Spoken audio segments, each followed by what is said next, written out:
Hola, eh, este video está destinado a ser lo que sería la segunda ayudantía del curso. Entonces, esperando que ya tengan conocimiento de la teoría de, sobre todo de lo que vamos a ver al principio es del tensor de Cauchy, y con conocimiento de notación de índices vamos a trabajar algunos ejercicios que espero que sean complementarios a lo que se ha podido ver en clase o en estas clases en línea que espero tengan con Ismael. Entonces vamos a empezar con algunos ejercicios de, de aplicaciones del tensor de esfuerzos, el tensor de Cauchy. Veremos un par de ellos. Hablaremos un poco de la densidad de masa, tanto en la configuración de deformación como en la configuración de referencia. Haremos un ejercicio de aplicación de lo que sería la derivada material, aplicado, digamos, ahora en un contexto un poco termodinámico, pero que al final de cuentas se puede resolver como ecuaciones.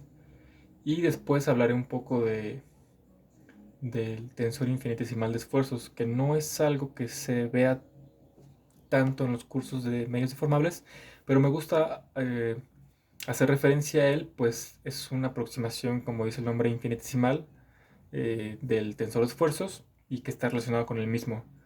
De hecho, comparten una propiedad que es de simetría. eh, y utilizando posteriormente la aproximación a primer orden de ese tensor infinitesimal, haremos un ejercicio donde espero que se acaben de aterrizar conceptos de notación de índices sobre todo, y no solo de notación de índices, sino como de visualizar, dada una ecuación en índices, el tipo de operadores que están ahí adentro. Entonces vamos a partir de una ecuación en índices y vamos a llegar vamos a, al final, ya que la obtengamos, a interpretarla en forma vectorial, y espero que ahí como que aterricemos cómo se ve la divergencia, cómo se ve el gradiente, cómo se ve el laplaciano, notación de índices, ¿vale? Entonces es como para practicar. Entonces vamos a empezar con el primer ejercicio, como les comenté, sobre el tensor de esfuerzos de Cauchy. Voy a intentar subir estas notas que haga, lo haré lo mejor posible a YouTube, como lo hice con los videos de matemática. Quizás en varios también por el contenido, eh, por el peso de los videos y porque los haga en varios días. Entonces voy a escribirlo todo y de todos modos ustedes lo van a ver en YouTube, y quizá les mando un PDF de estas hojas escaneadas si es que lo hago en limpio, ¿no? Espero que así sea. Entonces empecemos. Déjenme ver si esto se ve bien aquí. Entonces voy a escribir el ejercicio y dice 2. Un medio continuo se mueve con un campo de velocidades cuya descripción, voy a escribirlo así como un poco resumido para que no sea tan aburrido, euleriana, es b, y como una función de las coordenadas y del tiempo, z, x, y. ¿Okay? Y el tensor de esfuerzos de Cauchy, nuevamente la notación muy importante.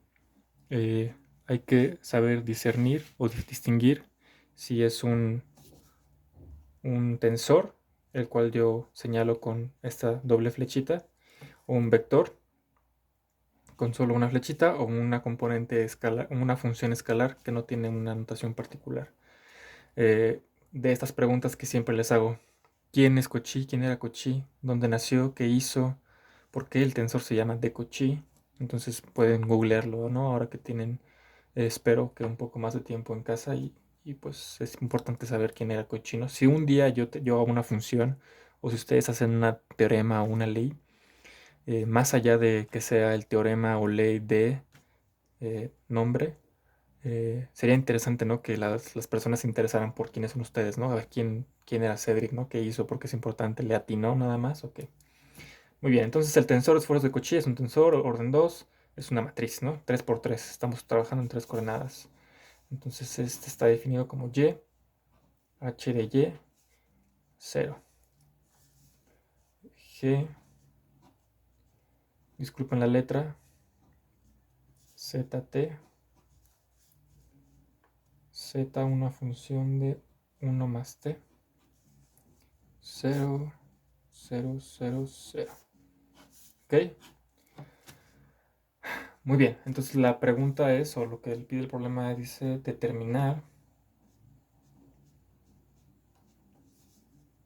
1. Las funciones G, H y la forma de las fuerzas básicas B de X, T que generan el movimiento. Esto podría ya como tenerlo impreso o tenerlo ya escrito previamente o ponerlo en Word en una diapositiva o algo así. Pero creo que por la misma razón que en clase escribimos el problema, lo hago de esta forma. Y eso es para entenderlo línea por línea, palabra por palabra. Entonces creo que si poco a poco vamos leyendo el problema, ustedes lo van escribiendo o leyendo conmigo, es una forma pedagógicamente más pausada y de enseñar las cosas. Pueden adelantar, cuando yo empiezo a escribir el problema, pueden adelantarle hasta el final y no importa, pero creo que sí es necesario que yo lo escriba, porque así es como lo hacemos en clase. Entonces creo que esta metodología es útil hasta cierto punto.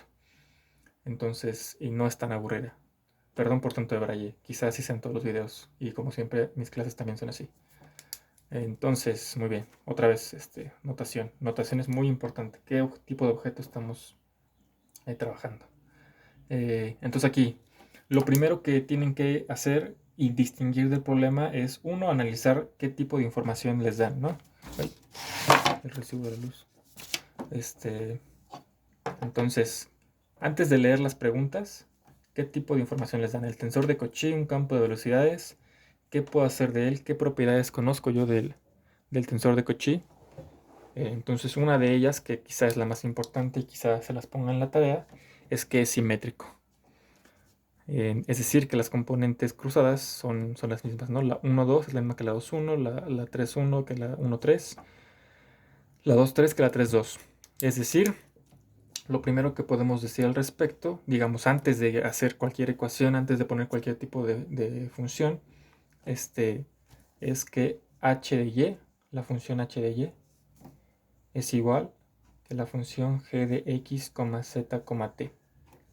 ¿Por qué? Pues porque sigma ij es igual a sigma ji. Es decir, el tensor de Cauchy es simétrico. ¿Qué pasa entonces cuando dos funciones que dependen de distintas variables son iguales? Bueno, que entonces estas funciones son igual a una función constante. ¿Ok? Entonces es lo primero que podemos decir nada más de ver el problema, no nada más de analizar el tensor de Cauchy a simple vista. H de y, g de x, z, t son iguales por simetría y como son funciones de distintas variables tienen que ser constantes. ¿Cuál constante? Bueno, en principio no podemos saber esta información porque no tenemos como condiciones iniciales o condiciones de frontera. Entonces es lo único que podemos decir de las funciones h y g. Muy bien, entonces ahora lo que hay que hacer es determinar la forma de las fuerzas básicas, las fuerzas B, que dependen de las coordenadas y el tiempo. Para esto se utiliza la ecuación de movimiento, que yo espero que ya las hayan introducido, que es, yo estoy grabando esto con mucha antelación, entonces quizá lo suba en una par de semanas. Espero que ustedes reconozcan esta ecuación, la divergencia de sigma más rho de B igual a rho de A. ¿Ok? Entonces aquí, recordando que en este tipo de sistemas, ay, perdón por esto, este, lo importante de alguna forma es, digamos, la derivada en el tiempo no es solamente, no es una función que depende nada más del tiempo como tal, aunque parezca que sí. Hay que tener en consideración el sistema por completo, ¿no? Qué es lo que rodea a nuestro sólido y cómo cambia digamos, de forma macroscópica cada punto en el sólido en el tiempo. Entonces se toma en consideración todas las coordenadas. Entonces la derivada temporal ahora es más bien la derivada material. Entonces para obtener la aceleración, porque tenemos ya un campo de velocidades, es como natural calcular la derivada en el tiempo de la velocidad y obtener entonces la aceleración, ¿no? Las componentes de la aceleración. En este caso, lo que hay que hacer es calcular la derivada material de la velocidad en el tiempo. ¿Y esto qué es? Pues no es más que la aceleración por la parcial de v en el tiempo más la parcial de v. Digamos, esto es como en x, en las coordenadas, punto b. ¿Ok? Entonces esto es la derivada material, ¿no? Depende también de cómo se comportan las coordenadas y no solo el tiempo. Muy bien. Entonces, esto fue la primera parte. Les digo que yo quizá comparta esto en un PDF, pero bueno. Entonces es lo que vamos a hacer, ¿no? Primero vamos a expresar entonces a la aceleración en sus componentes. Entonces para eso vamos a usar notación de Einstein, es decir, notación de índices de la ecuación anterior, ¿no? De esta ecuación. O sea, vamos a expresar a la aceleración de esta forma. Entonces aquí,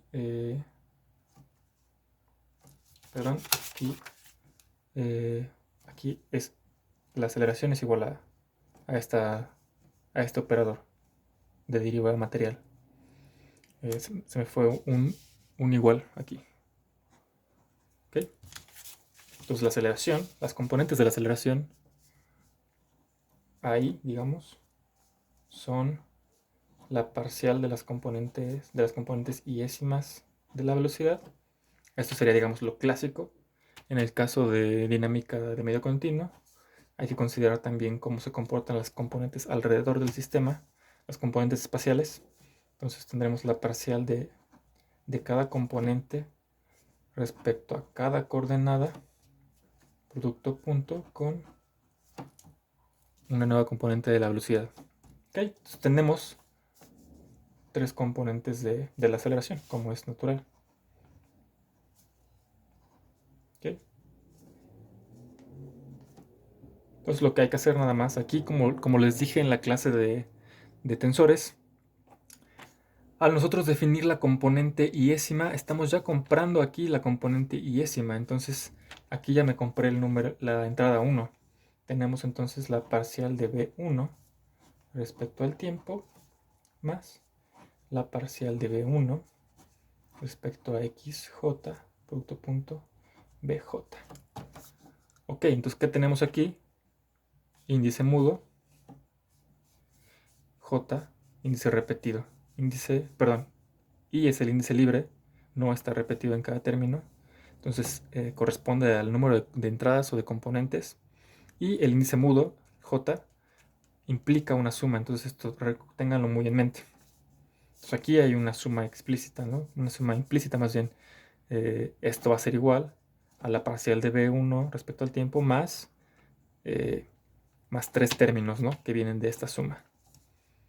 Entonces aquí justo ya tenemos exactamente lo mismo. La parcial de B2 respecto al tiempo más la parcial de la componente 2 respecto a XJ, punto BJ.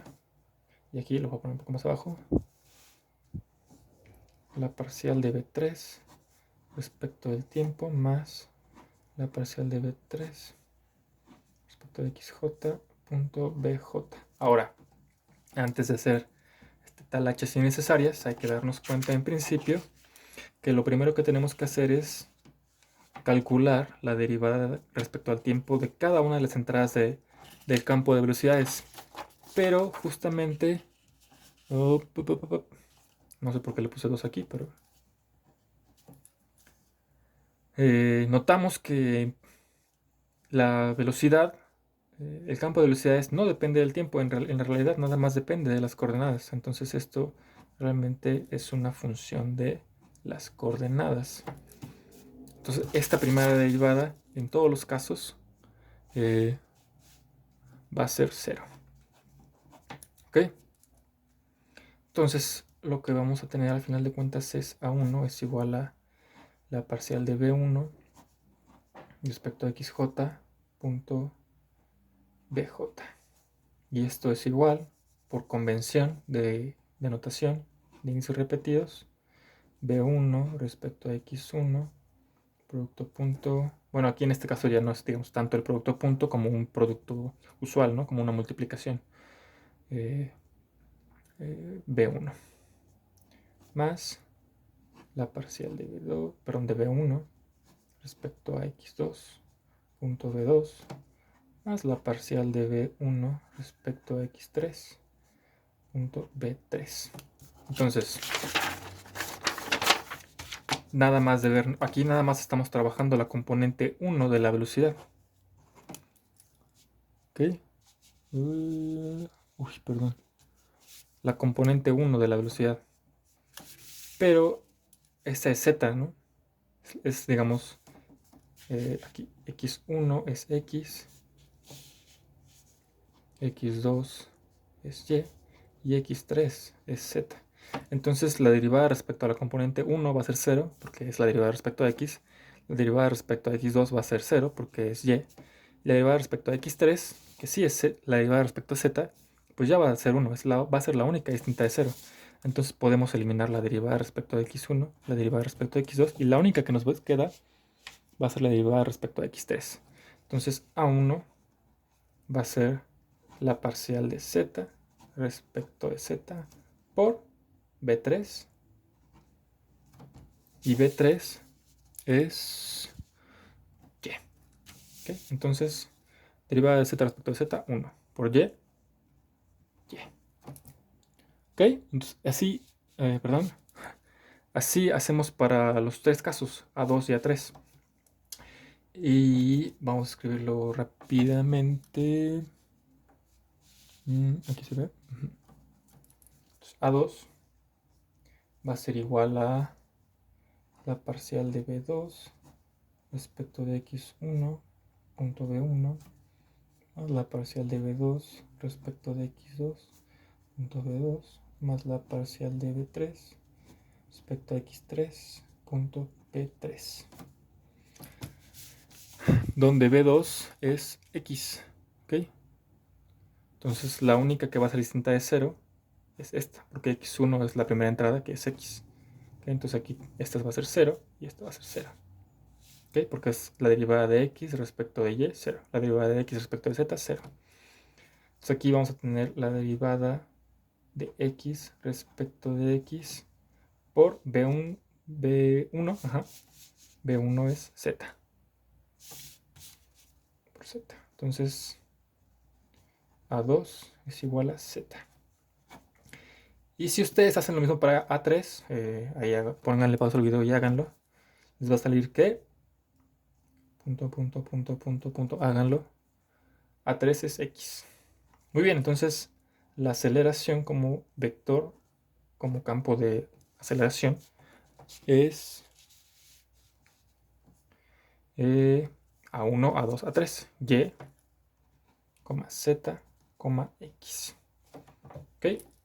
Entonces, el ejercicio nos pide eso, ¿no? Pero sí es útil tener el campo de velocidades. ¿Por qué? Porque tenemos justamente esta ecuación. La divergencia del tensor de esfuerzos más ρ por B es igual a ρ por A. Entonces ya tenemos A, conocemos el tensor de esfuerzos, podemos calcular su divergencia, multiplicar por ρ y de ahí despejar y obtener lo que nos pide el problema, que es B. ¿Ok? Muy bien.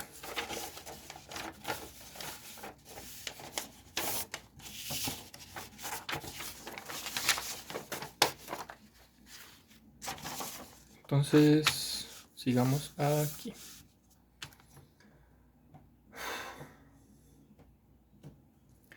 Entonces llegábamos a que A, el campo de aceleraciones, sería igual a Y, Z, X. Lo que vamos a hacer ahora es, dado que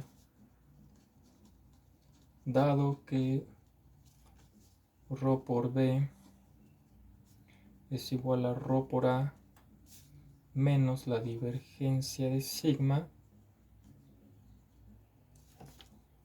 entonces simplemente hay que escribir esto, digamos, nuevamente, si quieren así, en notación de índices. Y esto les va a arrojar a que cada una de las componentes de ρ BI, es igual a ρ AI menos la derivada de xi respecto a la componente xi de sigma ij. Entonces, nuevamente aquí tenemos índices repetidos. Lo que hay que hacer es bueno, esto va a implicar una suma. Entonces, componente a componente, eso se va a ver así: ρ B1 es igual a ρ A1 menos la parcial de sigma 1, 1 respecto de x más la parcial de sigma 1, 2 respecto de y más la parcial de sigma 1, 3 respecto de z. Entonces, si se fijan aquí, lo que voy a hacer para que sea sencillo de ver, quizá de una forma más sencilla, es que aquí ya me estoy comprando las componentes diésimas: 1, 1, 2, 2, 3, 3, pero menos. Y lo que va a pasar aquí es que voy a estar escribiéndolo como si fueran las componentes precisamente de una matriz: la entrada 1, 1, la entrada 1, 2, la entrada 1, 3, la entrada 2, 1, la entrada 2, 2, la entrada 3, 3. De forma que aquí justo me va a quedar como la diagonal, ¿no? 1, 1, 2, 2, 3, 3. 1, 2, 2, 1, 1, 3, 3, 1, 3, 3. Perdón, aquí era 2, 3, 3, 2. Menos la parcial de sigma 3, 1 respecto de x más la parcial de sigma 3, 2 respecto de y. Tengan aquí consideración de que, bueno, si ustedes como yo son de los que olvidan si primero van los renglones o primero van las columnas, el tensor de esfuerzos de Cauchy es simétrico, entonces realmente no importa. Solo en este caso es importante distinguir las unas de otras, pero en este caso que esta componente, que esta entrada es la misma que esta, no es tan importante. ¿Okay? Entonces, pues nos vamos al tensor de esfuerzos de Cauchy que teníamos. Entonces, vamos a escribirlo de nuevo, solo para tenerlo. Bueno, aquí está. Aquí está, vamos a ver si se ve. Ahí se tiene que ver, ¿no? Es que yo no puedo ver bien la cámara. Pero entonces, este es el tensor de esfuerzos de Cauchy. Entonces, vamos a ver de qué son función cada una de las entradas. Entonces, se parece mucho, esta matriz se parece mucho como que a este término gigante de aquí, ¿no? A esta gran sección, digamos. ¿Por qué? Porque esta es la entrada 1, 3, 1, 3, 2, 3, 3, 3, 1, 3, 2 y 3, 3. 2, 3, 1, 3. Entonces, todas estas componentes de aquí ya son 0. Entonces, estas componentes de acá, que son las derivadas de 0, pues también son 0. La derivada de la componente 1, 1 respecto a x es la derivada de y respecto a x. Eso es 0. La derivada de la componente 1, 2 respecto a y es la derivada de esta función que no depende de y respecto a y eso es 0. La derivada de la componente 2, 1 respecto a x es la derivada de una función que depende de y respecto a x. Eso es 0. Y la derivada de esta última parte que depende de y es la derivada de esta última componente respecto a y es la derivada de esta función respecto a y, pero esta función no depende de y, depende de 1 más t. Entonces todo esto es 0, toda esta parte de aquí es 0.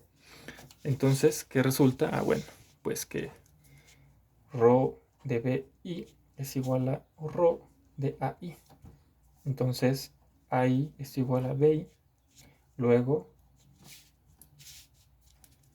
el vector de aceleración es igual al vector de fuerzas mágicas. Entonces B es igual a Y, Z, X. ¿Ok? Y bueno, ahí justo pues es lo que pide el problema. Las funciones g y h ya las determinamos, digamos al menos la forma que son constantes. ¿Cuáles constantes? Pues no sabemos bien porque no tenemos condiciones de frontera. Sí hay una forma de calcularlas, pero a primera aproximación, digamos, del ejercicio con eso basta. Y la componente, perdón, la forma de las fuerzas básicas, en este caso el vector B, resultó ser el mismo que la de las aceleraciones. Entonces aquí acaba este primer ejercicio.